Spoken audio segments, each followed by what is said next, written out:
So hello ladies and gentlemen. So ngayong araw na to guys ay nagkakaroon ako ng monthly menstruation or regla. And then kapag meron akong approaching na regla ay lalabas na yan ang mga malalaking mga pimples dyan at magnana. Usually dito kung saan ako laging magka-pimples dito yung mga dyan. At ipapakita ko sa inyo ha na ngayon ay mayroon akong regla. Ito ho yung ano ko, ito ho yung tawag nito. Hindi ko ipapakita ko sa inyo ang pekpek ko, of course. Ito yung ipapakita ko sa inyo saglit lang ang aking ihian. Sige nang ihian. Ito oh. May ano siya guys, may red na siya. So, ang saya ko, ang saya-saya ko lang guys kasi tingnan nyo ang aking mukha, wala yung filter, hindi ko yan nalagyan ng filter. Opo, at take note, nagbiyahe po ako doon sa Isabel kasi nagpasa ko ng requirements for transfer. Kapag magbibiyahe ako guys ay marami yung mga dust particles na mag-ano sa mukha mo, di ba?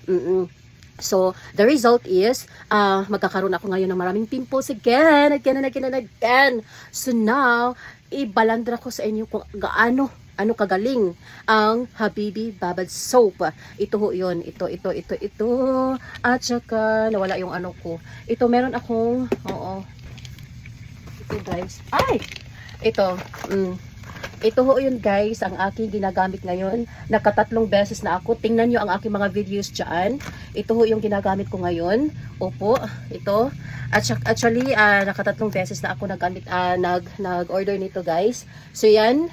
Oo, so yan, ito ho yun.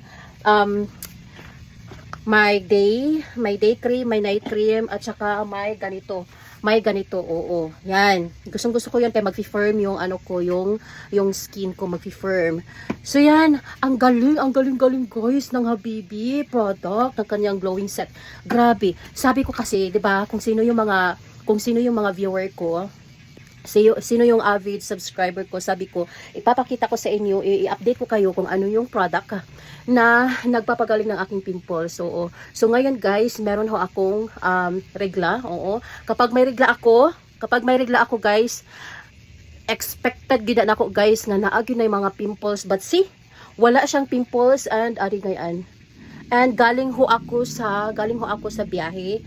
Oo. Basta bumabiyahe ako, meron yung mga dust particles, mga abog-abog dyan, di ba? At tutubo yan. Pero look at that guys. Kung sino yung mga avid viewers ko, subscribers ko, tingnan niyo. See? Look at that. Meron lang yung mga melasma. Hindi ko alam kung ang melasma na hindi na siguro yan iwan ko ba kung anong product ang papawala ng melasma. Basta ang importante, ang pimples wala na. Kasi yung pimples kasi masakit yun kapag maghilamos ka, masakit yun. At saka kapag ito nga matagal to na kasi pimples lang to hanggang matagal siyang guys, nag-heal. Pimples kasi yan dati tapos every time na kumakain ako hindi ako pwede kasi masakit. Oo. So yun lang guys. Yun lang ang ipagmamalaki ko sa Habibi na yan, no? Ipagmamalaki ko talaga ang Habibi kasi tinatanggal niya ang mga pimples ko. Bahala na lang yung mga melasma dyan. Basta kaya ang pimples, wala na. Wala na ang pimples. Yun, ang pimples kasi masakit kasi yung mga pimples kapag maghihilamos ka. Ito may tumutubo na naman. Oo. Pero, okay lang yan. Kasi noon, kapag tumutubo, ay, magnana talaga guys. Magnana talaga, oo. So, that is the update of the Habibi glowing set product. Ang shahan ko na binibili, meron akong, kung gusto nyo guys, maglagay ako ng playlist na Habibi na kanaang videos ko. Kitaan lang ninyo dyan. Kaya wag kayong magpatupik-tupik pa. Bibili na kayo andyan dito sa screen. Bye!